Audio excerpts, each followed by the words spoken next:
So for extensors, you can use a dissolvable, non-dissolvable. I tend to use a dissolvable like PDS personally, except for maybe when I'm doing EPL, but the rest tend to just use dissolvable because I'm just doing epitendinous stitches, no core. But for flexor tendons, always non-dissolvable. For me, I use monofilament, some people use braided. I just use monofilament, that's my preference. Get a long needle, 3/0 monofilament. I'm gonna cut that in half. It's double-ended, it's on a round body. Cut it there. As you will know, you need to take out the memory. So we secure our needle first. So we point towards the body of the needle holder. We then hold the swage end. So you have the point, the body, and the swage. We hold the swage end of the suture, counter traction this way, and pull this way to take out the curl, which is the natural memory of this suture, to straighten it out, like so. And then we proceed with our core repair. So, I can't find my AdSense, I'm gonna use a different one. The question is, do you know which one this is? This is a 3, 2, 1 Gillies forcep. So it's a bit bigger. I actually prefer the Gillies personally, but the thing I can't work out is, I've never been able to understand what this pointy bit is for. So if someone can tell me what that is, that would be great. I think it's so that, because it comes through your finger if you press too hard. So I think it's to tell you not to press too hard and to relax, because obviously you're putting that much pressure through this point. You're going to be putting a lot of pressure through the skin of the structure you're holding. But that's what I think it's for. If anyone knows any different, leave a comment on the video. If you got value out of that, press like. If you want to see it on replay, become a member.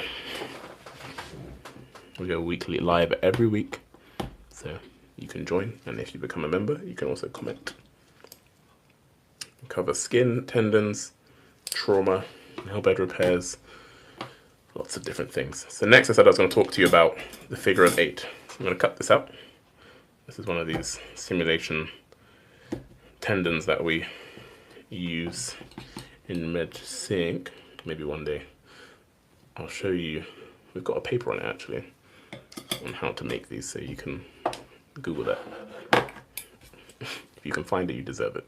It doesn't cost, it's not expensive. Simulation shouldn't be too expensive. It should be easy, practical, and I wouldn't say cheap, but it shouldn't be too expensive. A figure of 8. The figure of 8, I like it because it's like the silver scold. It is good for a flat tendon. So your extensor digitorum communis, they're like this wide, not much wider, and they're very flat, they're not tubular, so that means that you can't typically get very easily a core repair and an epitendinous, and just be epitendinous. People use mattress, I find it everts it. I think a figure of 8, as you just saw with that silver scold, keeps it flat, and that suture that goes across tucks things in.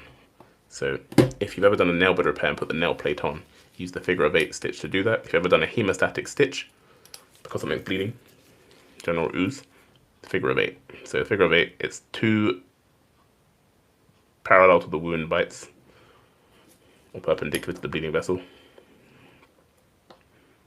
The wound is that way, take a parallel bite as well.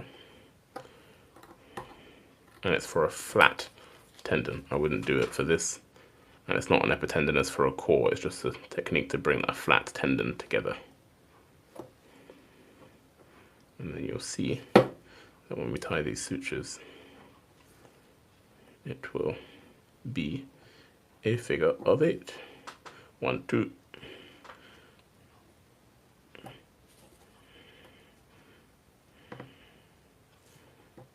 Okay. So that's the figure of 8. I'm going to do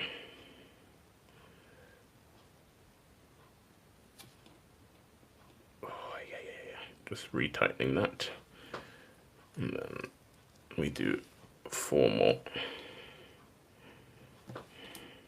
And you know how well to tighten this, because if you've ever seen any of our flexor tendon videos, when you're tightening the knot, the first 2, or the first one really, you'll see the position of the hand. So again, if you can, cut just the short one and try and tuck the knot in by taking a bite inside. And then we'll talk about how to tension these things. Take a bite inside, and it will try and drag the knot in with it, like so. So it's less protuberant. So that's the figure of 8. So how to decide how tight that first knot needs to be. Someone's got an extensive tendon injury, the finger will drop. Let's go for a middle finger. The finger will drop. As you tighten that first surgeon's knot, the finger will straighten. The normal cascade of the fingers at rest is like this. So I'd straighten it till it's a bit like this maybe. Yeah, I mean, if it's completely straight at rest and other fingers are like this, it's probably not. It's probably a bit over tight, so I wouldn't overdo it. I would just keep it a bit more so than the rest. And then you splint them on the volar side, because if they go like this, they'll stretch your repair. So keep it just off of the resting position, not hyperextended. Yeah? And the splint goes on the volar side. For extensors, you can use Zimmer splint. For a thumb EPL, the other thing you have to remember is that the EPL is running on its own in its own tunnel, the third extensor compartment. If it gets cut proximal to it becoming the extensor expansion and all this stuff, well, it doesn't become an extensor expansion, it just runs all the way up to here. But if it gets cut, usually around up to here, I would say, before it starts inserting at the distal phalanx, it can retract, and it can retract a fair way back, whereas the sagittal bands that keep the tendon central for the fingers and the juncturi between the EDC tend to keep them in zone, but the EIP probably can retract a little bit more, and so can the ADM, essentially Detroit Minimi. If they go back, you go looking for them in their tunnel. One of the biggest mistakes I see is people just fishing around.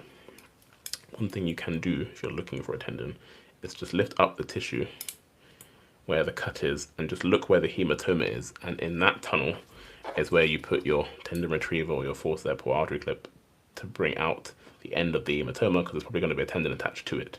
Don't start making tunnels where they're not a problem, and just think about the different compartments.